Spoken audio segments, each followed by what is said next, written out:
اللہ وبرکاتہ الحمد للہ والصلاة والسلام علی رسول اللہ اما بعد باب قصة اسحاق بن ابراہیم النبی صلی اللہ علیہ وسلم۔ یہ باب ہے اسحاق بن ابراہیم کے قصہ کے بارے میں، جو نبی ہیں صلی اللہ علیہ، اللہ اس پر رحمت نازل کرے۔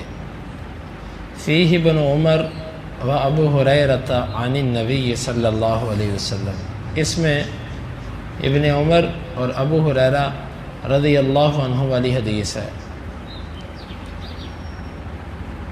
ابو ہریرہ کی حدیث اگلے باب میں آ رہی ہے اور ابن عمر والی حدیث پیچھے گزر گئی۔ باب ام کنتم شہداء اذ حضر یعقوب الموت، کیا تم حاضر تھے جس وقت یعقوب علیہ السلام کو موت آئی؟ اذ قال لبنیہ، جب انہوں نے اپنے بچوں سے کہا۔ امام بخاری کہتے ہیں ہمیں بیان کیا اسحاق بن ابراہیم نے، انہوں نے سنا معتمر کو عبید اللہ سے، وہ سعید بن ابی سعید المقبری سے، وہ ابو ہریرہ رضی اللہ عنہ سے وہ کہتے ہیں قیل للنبی صلی اللہ علیہ وسلم من اکرم الناس، اللہ کے نبی صلی اللہ علیہ وسلم سے کہا گیا لوگوں میں سب سے زیادہ معزز کون ہے؟ قال اکرمہم اتقاہم، ان میں سب سے معزز، ان میں سب سے زیادہ اللہ سے ڈرنے والا۔ قالوا یا نبی اللہ لیس عن ھذا نسألک، وہ کہنے لگے اللہ کے نبی ہم اس کے بارے میں آپ سے نہیں پوچھ رہے۔ قال فاکرم الناس یوسف نبی اللہ ابن نبی اللہ ابن نبی اللہ ابن خلیل اللہ، لوگوں میں سب سے زیادہ مکرم یوسف ہیں جو اللہ کے نبی، اللہ کے نبی کے بیٹے، اللہ کے نبی کے بیٹے، اللہ کے خلیل کے بیٹے۔ قالوا لیس ھذا عن ھذا نسألک، اللہ کے رسول ہم اس کے بارے میں بھی آپ سے نہیں پوچھ رہے۔ قال فعن معادن العرب تسألونی، اچھا تم عرب کے اصل کے بارے میں، ان کے قبائل کے بارے میں پوچھ رہے ہو؟ قالوا نعم، جی ہاں۔ قال فخیارکم فی الجاہلیت خیارکم فی الاسلام اذا فقہوا، تم میں جو جاہلیت کے اندر بہترین تھا وہ اسلام میں بھی بہترین ہوگا جب وہ دین کو سمجھ جائے۔ اس باب کے اندر امام بخاری کی مراد یہ ہے کہ یعقوب علیہ السلام نے فوت ہوتے وقت اپنے سارے بچوں کو جمع کیا، اور ان کے 12 بیٹے تھے، ان کو اکٹھا کر کے کہا کہ تم میرے بعد کس کی عبادت کرو گے؟ انہوں نے کہا کہ آپ کی اور آپ کے باپ جو ہیں ان کے الہ کی۔ تو اس مناسبت سے اس میں یوسف علیہ السلام بھی شامل تھے، تو امام بخاری اس مناسبت سے اس آیت کو یہاں پر لے آئے ہیں کہ یوسف بھی ان 12 بیٹوں میں شامل تھے جن کو یعقوب فوت ہوتے وقت یہ وصیت کر کے گئے تھے۔ باقی حدیث کے اندر یہ ہے کہ آپ سے صحابہ نے پوچھا لوگوں میں سب سے معزز کون؟ آپ نے فرمایا جس کے اندر سب سے زیادہ اللہ کا ڈر ہو، وہ سب سے معزز، یعنی کہ اسلام کے ہاں عزت کا معیار صرف تقوی ہے، جس کے اندر جتنا تقوی اس کے لیے اتنی عزت، اتنا وہ محترم، اور جس میں تقوی کی کمی ظاہر ہے اس کی عزت کے اندر بھی اس طریقے سے کمی ہوگی۔ کہا کہ اللہ کے رسول صلی اللہ علیہ وسلم ہم اس کے بارے میں نہیں پوچھتے۔ آپ نے فرمایا لوگوں میں نسب کے اعتبار سے سب سے معزز نسب یوسف کا ہے، وہ اس طریقے سے کہ خود بھی نبی، باپ بھی نبی، دادا بھی نبی، پردادا بھی نبی، اور نبی نہیں عظیم نبی۔ انہوں نے کہا کہ اللہ کے رسول صلی اللہ علیہ وسلم اس کے بارے میں بھی ہم نہیں پوچھتے۔ آپ نے فرمایا اچھا تم عرب کی جو اصل ہے، اصل سے معادن سے مراد یہاں پر ہے کہ وہ بڑے کہ جن سے قبائل چلے تھے آگے، اچھا تم عرب کی اصلوں کے بارے میں پوچھ رہے ہو کہ ہر قبیلے کی جو اصل ہے اس میں بہتر کون ہے؟ تو انہوں نے کہا جی ہاں۔ آپ نے فرمایا کہ جو ان میں سے جاہلیت میں بہتر تھا وہ اسلام میں بھی بہتر ہے، مطلب جاہلیت کے اندر جس بندے کے اندر اخلاقیات تھیں اور لوگوں کے خدمت خلق کرتا تھا، اور اس کے اندر یعنی کہ لوگ اس کو بڑا سمجھتے تھے، ایسا بندہ جب اسلام لے آتا ہے تو اسلام میں بھی بہترین ہی ہوتا ہے۔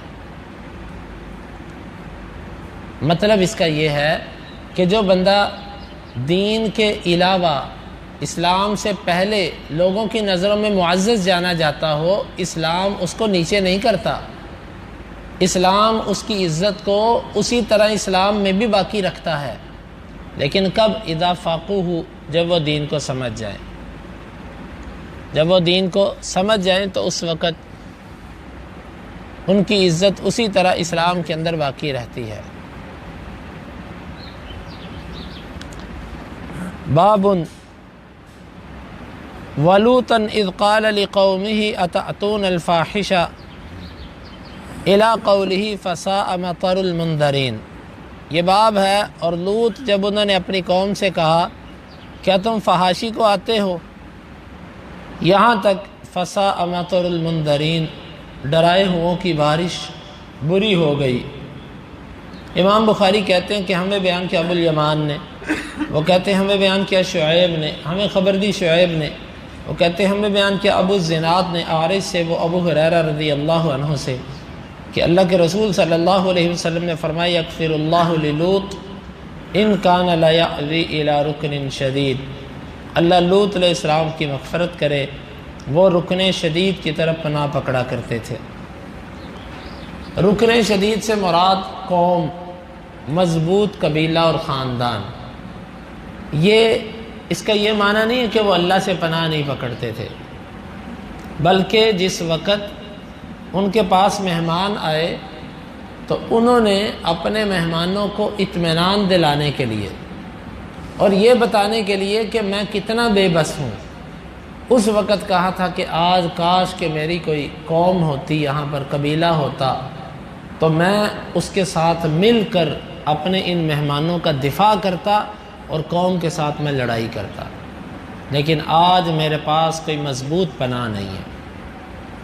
یعنی یہ مہمانوں کو اطمینان دلانے کے لیے بات کی تھی، وگرنہ وہ اپنے ہر معاملے کو اللہ ہی کی طرف لوٹاتے تھے، اللہ ہی سے مدد مانگتے تھے، لیکن اس موقع پر ان کی بے بسی، یا بعض دفعہ ایسے ہوتا ہے کہ انسان اس قدر پریشان ہو جاتا ہے کہ وہ ظاہری اسباب کی خواہش کرتا ہے، اللہ سے مدد وہ مانگتا ہے، لیکن اس کے ساتھ ساتھ وہ کہتا ہے کاش میرے پاس کوئی ظاہری اسباب ہوتے، جس طرح کہ کوئی بندہ رات کو جا رہا ہو، اس کو چور پکڑ لیں اور اس سے پیسے چھین لیں اور سب کچھ اور بھاگ جائیں، وہ پھر اس وقت خواہش کرتا کاش میرے پاس بھی کوئی چیز ہوتی، میں ان کو بھگا دیتا، میرے پاس کوئی چیز ہوتی، میں اپنا دفاع کر سکتا۔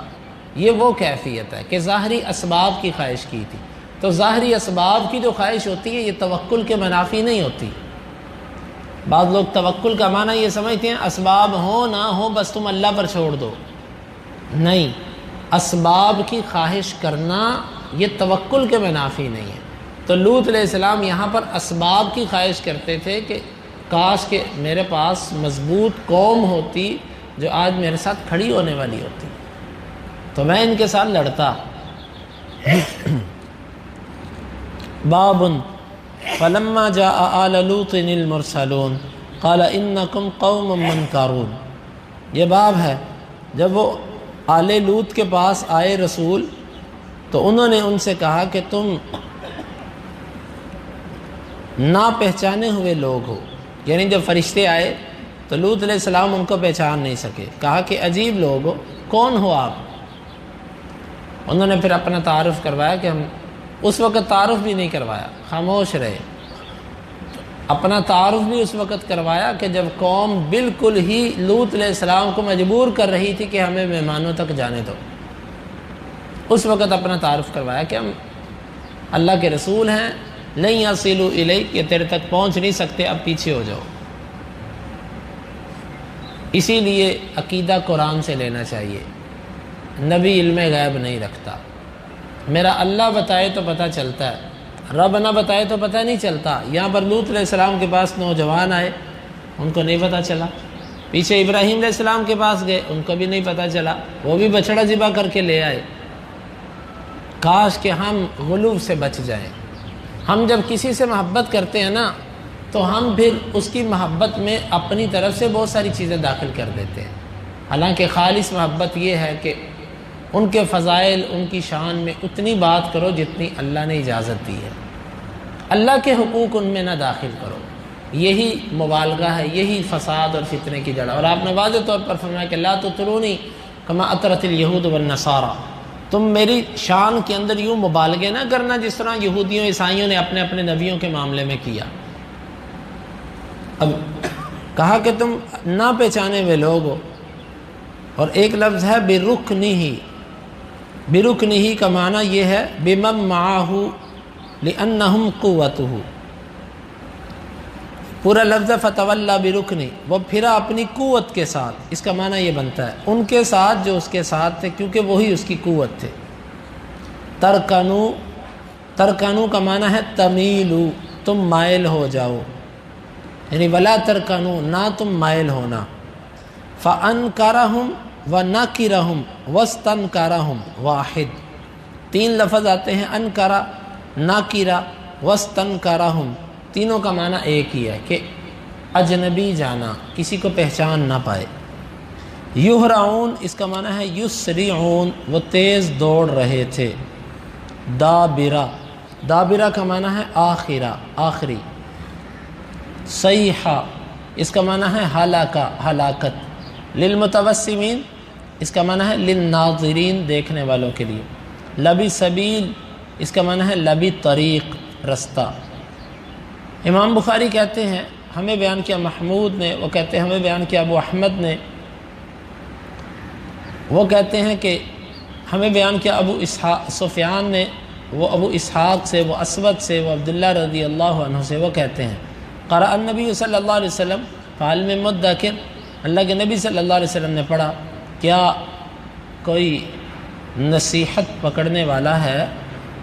حل من مدکر، یہ حدیث مبارک اس کی وضاحت پیچھے گزر گئی، اور یہاں پر امام بخاری رحمۃ اللہ علیہ کچھ کلمات کی وضاحت کرنا چاہتے تھے، چونکہ بخاری کا انداز یہ بھی ہے قرآن کے مشکل کلمات کی تفسیر بھی کرتے ہیں، تو اسی لیے یہ چند کلمات لے کر آئے اور ان کی تفسیر کر دی۔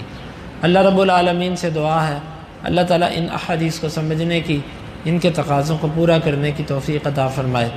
اللہم انفعنا بما علمتنا وعلمنا ما ينفعنا وزدنا علما وآخر دعوانا ان الحمد للہ رب العالمین۔ حدیث نمبر 3374، 75 اور 76۔